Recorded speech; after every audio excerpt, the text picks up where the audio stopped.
Garuda Express, an international courier service. Sankranti తర్వాత హీరోలందరి target Dasara పైనే ఉంటుంది. అయితే ఈసారి దసరాకి స్టార్ హీరోల మధ్య గట్టి పోటీ ఉండటం విశేషం.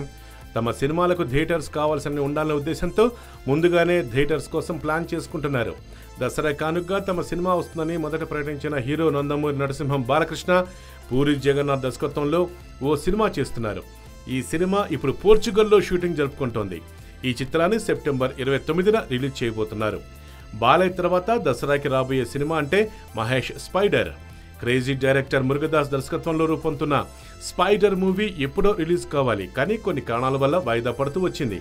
ఈ చిత్రంలో మహేష్ సరసన రకుల్ ప్రీత్ సింగ్ నటిస్తోంది. అయితే ఆగస్టు నాటికి గ్రాఫిక్స్ వర్క్ పూర్తి చేసి స్పైడర్ చిత్రాన్ని సెప్టెంబర్ 22న రిలీజ్ చేయడానికి ప్లాన్ చేస్తున్నారట. ఇక mega power star Ram Charan, Sukumar దర్శకత్వంలో ఓ సినిమా చేస్తున్నారు. ఈ సినిమా ఇప్పుడు రాజమండ్రిలో షూటింగ్ జరుపుకుంటోంది. ఈ భారీ చిత్రాన్ని కూడా దసరా కానుకగా రిలీజ్ చేయనున్నట్లు సమాచారం. అలాగే యంగ్ టైగర్ ఎన్టీఆర్ నటిస్తున్న లేటెస్ట్ మూవీ జై లవకుశ, ఈ చిత్రాన్ని సెప్టెంబర్ 1న రిలీజ్ చేయనున్నారు. ఇలా బాలకృష్ణ, మహేష్, ఎన్టీఆర్, రామ్ చరణ్ వీళ్ళ సినిమాలు సెప్టెంబర్ని టార్గెట్ చేశాయి. మరి దసరా పోటీలో విజేతగా గెలిచేది ఎవరో చూడాలి.